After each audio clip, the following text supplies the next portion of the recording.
घर ये वो जगह है जहां हमारी कहानी शुरू होती है।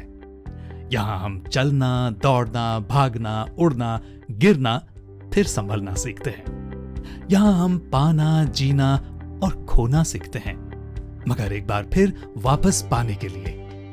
क्योंकि घर वो जगह है जहां हमारी फिल्मों की तरह आखिर में सब कुछ ठीक हो ही जाता है। हमारा घर, हम सभी लोगों का घर, यानी कि हमारा कल्पतरु टावर्स। बिल्डर ने सीमेंट और ईंट से वर्ल्ड क्लास टावर बना दिया और हम सभी ने अपना ये घर बहुत प्यार और मेहनत से सजाया और संवारा है। अब इस घर की अंदरूनी और बाहरी देखभाल और इसकी सुरक्षा की जिम्मेदारी भी हमारी ही है, और ये तभी संभव है जब हम एकजुट होकर इसकी सुरक्षा करेंगे। आज इस वीडियो को बनाने का उद्देश्य कुछ महत्वपूर्ण मुद्दों को आप सबके सामने रखना है। सबसे पहला है फायर लाइफ सेफ्टी, यानी कि आग के दौरान हमारी और हमारे बच्चों की सुरक्षा। नेशनल बिल्डिंग कोड यानी एनबीसी के अनुसार हर ऊंची इमारत में 7वीं मंजिल के बाद एक रेफ्यूज एरिया होना चाहिए। इसका उद्देश्य यह है कि आग लगने या किसी अन्य आपात स्थिति में हम सब वहां इकट्ठा हो सकते हैं और फायर फाइटर्स या बचावकर्मी हमें वहां से आसानी से निकाल सकते हैं। ये एरिया सिर्फ इमरजेंसी के लिए ही इस्तेमाल होना चाहिए। किसी भी तरह का एनक्रोचमेंट या ऑब्स्ट्रक्शन कानून के खिलाफ तो है ही, पर हमारे और हमारे परिवार के लिए जानलेवा भी हो सकता है। दूसरा महत्वपूर्ण मुद्दा है बिल्डिंग स्ट्रक्चर में किसी भी तरह का बदलाव। बिल्डर ने हर कमरे के बाहर फ्लावर बेड एरिया दिया है जो दीवारों को भारी बारिश और सीपेज से बचाता है। इसके अलावा एसी आउटडोर यूनिट और गमलों के वेस्ट पानी को ड्रेन पाइप द्वारा पीएल लेवल के रेन हार्वेस्टिंग सिस्टम तक पहुंचाया जाता है। हम सभी जानते हैं कि अगर बिल्डिंग के स्ट्रक्चर या लेआउट को हम मॉडिफाई करने की कोशिश करते हैं तो ये हमारी बिल्डिंग के ओरिजिनल स्ट्रक्चर को नुकसान पहुंचा सकता है।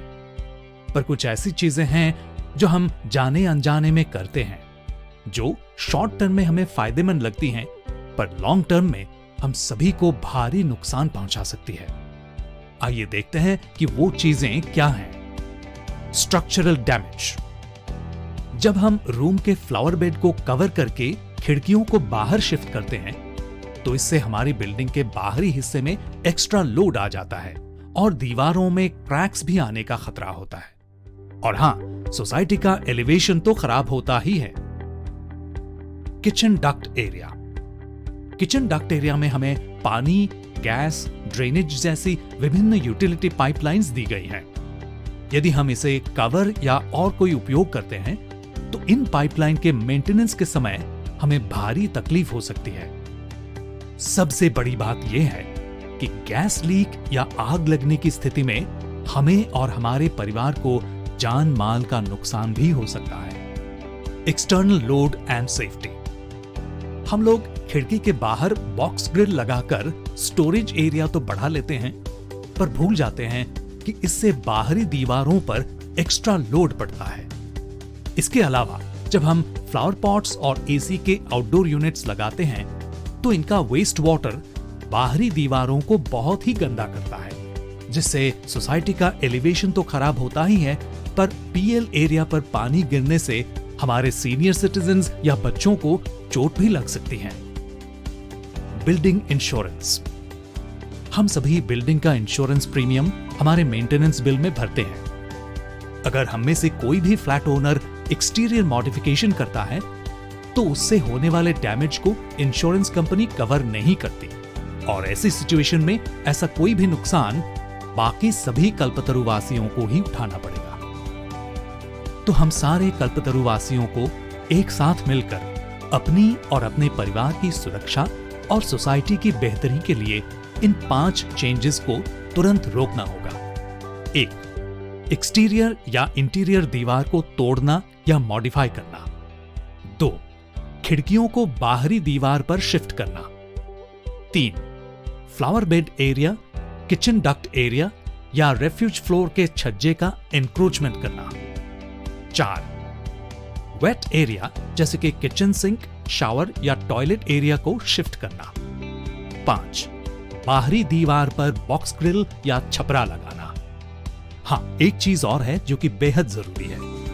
पीएल एरिया में चलने वालों पर घर की खिड़कियों से जाने अनजाने में गिरने वाली वस्तुओं से बचाव के लिए घर की हर एक खिड़की पर पिजन नेट लगाना आवश्यक है। हम सभी कल्पतरु वासियों को साथ में मिलकर ही इन समस्याओं को मैनेज करना है। कहते हैं कि पहला परिवारजन पड़ोसी ही होता है। तो आइए हम सब कल्पतरु परिवार के सदस्य अपनी इस सोसाइटी को, इस एरिया के हर हाई राइज बिल्डिंग सोसाइटी के लिए एक शानदार उदाहरण बनाएं।